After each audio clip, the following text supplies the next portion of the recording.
What do you make of this? It's insane. I've been working in politics and writing about politics for a very long time now. I cannot think of a more politically insane decision than the one that's just been announced. It's insane. Sorry, Dan. Which bit is I'm insane? sorry? Which bit, sorry, is insane? The fact that they're taking part in this pilot system and therefore won't be isolating in the same way? Yeah, the fact that they are literally, the Prime Minister and the Chancellor are literally saying to the country, it's one rule for you lot and it's one rule for us. They're literally saying everybody else, you have to observe the rules. If you get pinged, you have to completely self-isolate for 10 days. It's absolutely vital you do this. Oh, by the way, but if it happens to us, we don't need to bother with all that stuff. And good, but there is a pilot programme underway that could lead the way for everybody to say, well, if you've been contacted, you could take a lateral flow test and then you don't have to do the self-isolation. Yeah, but what is this pilot? I mean, I wrote about this last week. I mean, I got pinged coming back from the G7 over last month. Tried to find out about this pilot scheme, couldn't find anything, rang Downing Street, they couldn't give me any information on it, rang the Department of Health, they couldn't give me any information on it. The only people, it seems, who do have information on it and do have access to it are government ministers. And why is it they have access to this scheme, and why is it they can avoid the rules at precisely the same time as they're telling all of us it's absolutely vital that we all observe the rules? Now, Boris Johnson will be under a lot of pressure, even though technically, I suppose, this pilot would allow him to go to the House of Commons, would allow him to take Prime Minister's questions. I suppose he'll be under a lot of pressure to simply not do that and not leave Downing Street in any case. What do you think the chances are of seeing a back-to-usual PMQs this week?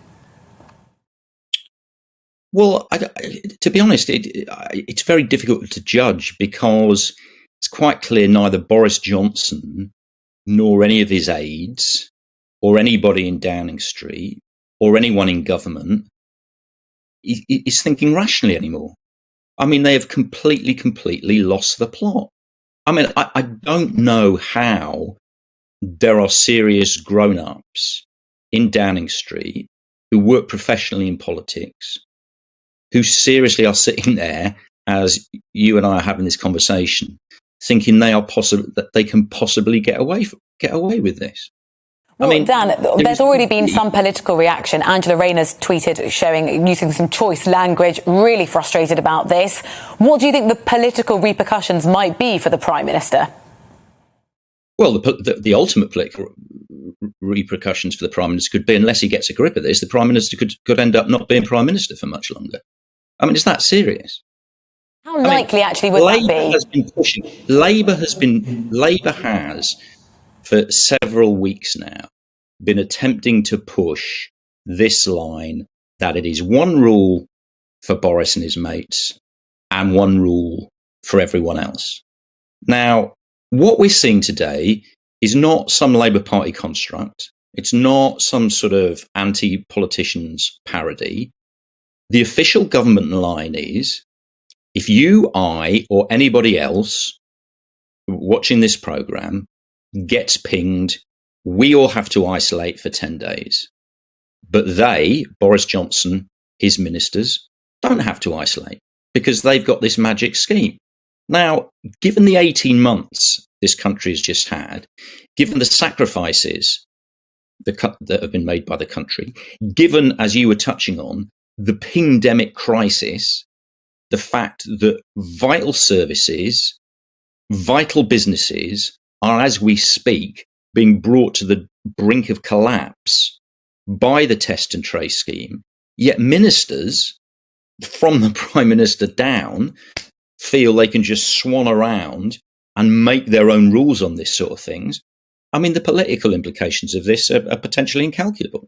Yeah, Dan, you said you were writing about this last week, about this mysterious scheme that only seems to be available for top government ministers. We're hearing today that organisations like the Border Force, like Network Rail, like TfL are supposedly involved in this scheme as well. But have we heard any examples of people from those organisations being able to use it? Because, of course, we had the Metropolitan line in London, part of TfL, closed down yesterday because of someone being pinged. Surely that person could have been part of this pilot as well. Do we have any examples of people from these other organisations supposedly in the trial actually using it?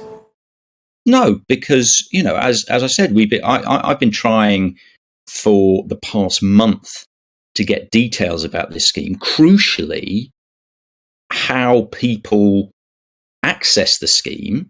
Literally, if it's organisations, fine. How do organisations get to be part of the scheme?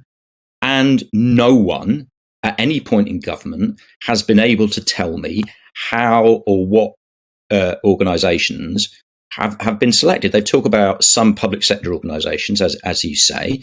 Private sector organisations, they're simply refusing to say.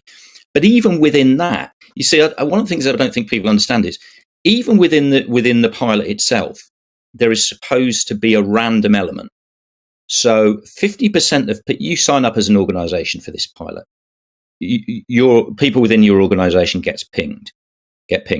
50% of them are randomly supposed to do what all the rest of us do, self-isolate for 10 days.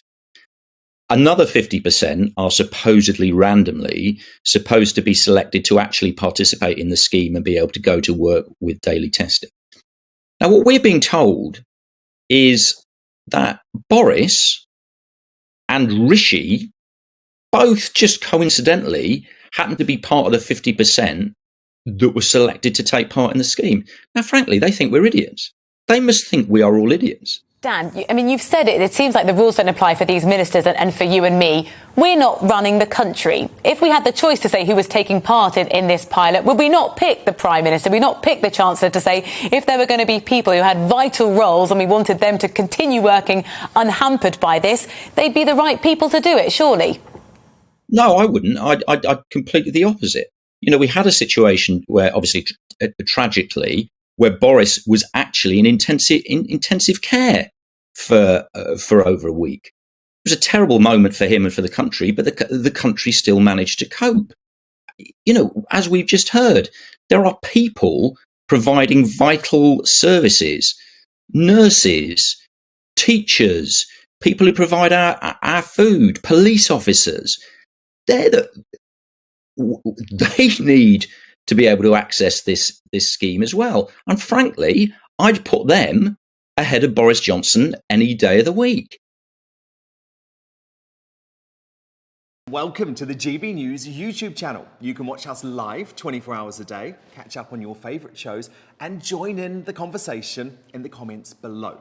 Don't forget to subscribe and you'll never miss any of our exclusive content.